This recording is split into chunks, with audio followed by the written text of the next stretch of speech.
Studi Kepemimpinan Islam Kelompok 9 mengenai sabar, yang berjumlah anggota 3 orang, yaitu Rehan Erdana, Cantika Candradewi, Muhammad Ajri. Sabar adalah menahan diri untuk tetap mengerjakan sesuatu yang disukai Allah Subhanahu wa Ta'ala, atau menghindari diri dari melakukan sesuatu yang dibencinya. Dengan kata-kata lain, sabar ialah bertahan dalam mengerjakan sesuatu yang diperintahkan Allah dan menahan diri dari mengerjakan sesuatu yang tidak dilarangnya. Sabar bersifat pasif sekaligus aktif.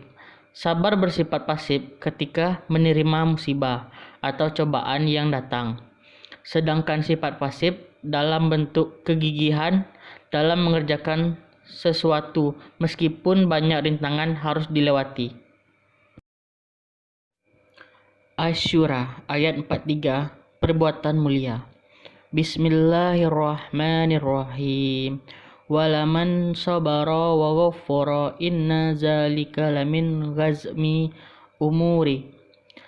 Tetapi barang siapa yang bersabar dan memaafkan, sesungguhnya yang demikian itu termasuk perbuatan mulia. Kesabaran Rasulullah. Sekurang-kurangnya ada 6 keteladanan yang ditunjukkan oleh Rasulullah Muhammad SAW. Yang pertama, kesabaran menghadapi cobaan hidup. Beliau sabar menghadapi ujian saat memasuki era dakwah terbuka. Berbagai penghinaan, persekusi, hingga boikot selama 3 tahun dari orang-orang Quraisy dihadapinya dengan tegar. Setelah itu, beliau rela hijrah ke Madinah dan hidup serba kekurangan. Yang kedua, sabar dari keinginan hawa nafsu. Beliau bersabar dalam dakwah ketika musyrikin mengajak kompromi, tepatnya menyuap Nabi agar berhenti dari dakwah. Yang ditawarkan adalah harta, tahta, dan wanita. Yang ketiga, sabar dalam taat kepada Allah. Beliau sabar menjalankan amanah dakwah 23 tahun dijalani dengan segala pahitnya getirnya. Ibadah Rasulullah pun tidak ada yang menandingi. Beliau selalu melaksanakan sholat malam hingga kedua kakinya bengkak. Manakalanya Aisyah radhiyallahu anha bertanya, "Mengapa Anda melakukan ini, padahal Allah telah mengampuni dosa-dosa Anda yang dulu maupun yang akan datang?" Beliau SAW menjawab, "Tidak pantaskah jika aku menjadi hambanya yang bersyukur, sabar dalam berdakwah, sabar dalam perang dan perjuangan." Ada 27 perperangan Ghazwa yang diikuti oleh Rasulullah SAW dalam rangka lillahi kalimatillah, bukan untuk menjajah dan memperbudak manusia demi kepuasan syahwat. Sabar dalam pergaulan. Rasulullah SAW bersabda, "Orang mukmin yang bergaul dengan manusia dan sabar menghadapi gangguan mereka itu lebih besar ganjarannya dari orang-orang mukmin yang tidak bergaul dengan manusia dan tidak sabar menghadapi gangguan mereka." Diriwayatkan oleh Tirmizi, Al-Bukhari, Ahmad, dan Abu Nuaim.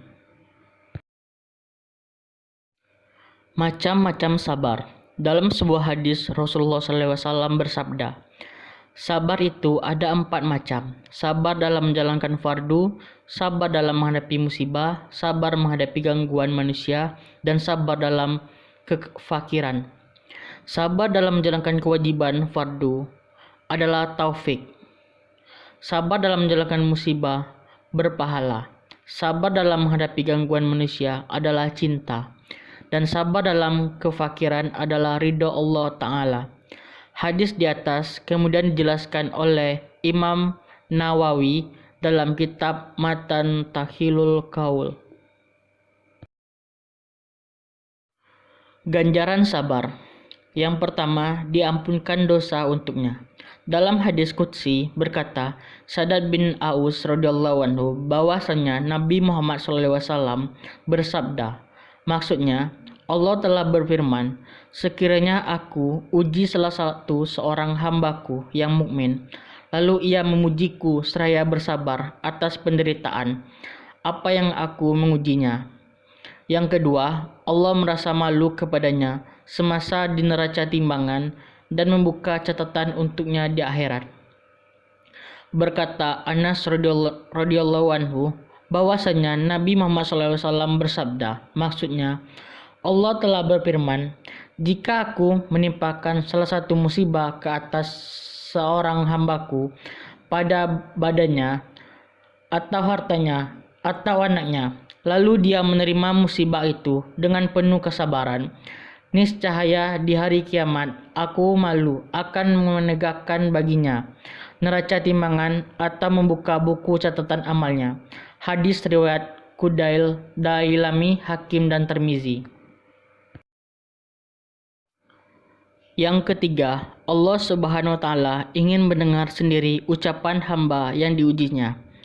Mukmin tersebut senantiasa memuji kebesaran Allah Subhanahu wa Ta'ala dengan bersabar dan tidak mengeluh. Berkata Abu Umar radhiyallahu anhu bahwasanya Nabi Muhammad SAW bersabda, maksudnya Allah telah berfirman, wahai malaikatku, pergilah kepada hambaku dan timpakan ke atasnya bala. Maka para malaikat pun menimpa bala ke atasnya dan orang itu memuji Allah. Para malaikat lalu kembali mengatakan, wahai Tuhan kami telah menimpakan atasnya sebagaimana yang Engkau perintahkan. Berfirman Allah Subhanahu wa Ta'ala, kembalilah semula kepadanya, aku ingin mendengar apa katanya. Hadis riwayat Tabrani. Yang keempat, dibebaskan dari siksaan api neraka.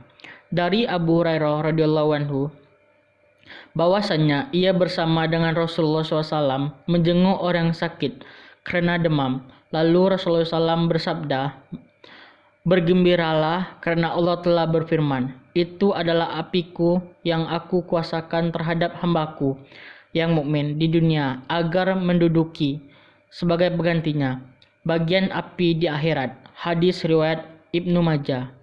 Yang kelima, diberikan kesehatan yang lebih baik dari sebelumnya. Dari Abu Hurairah radhiyallahu anhu bahwasanya Rasulullah SAW bersabda, berfirman Allah Ta'ala, apabila aku menimpakan bala ke atas hambaku yang mukmin lalu bersabar atas penderitaan itu, tiada ia mengadu dan mengeluh kepada pengunjung-pengunjungnya, niscaya akan aku lepaskan dia dari tahananku penderitaan itu.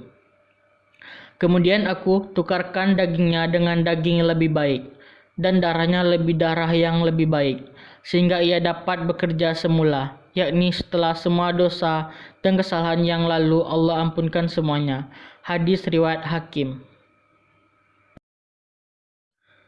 Terima kasih. Wassalamualaikum warahmatullahi wabarakatuh.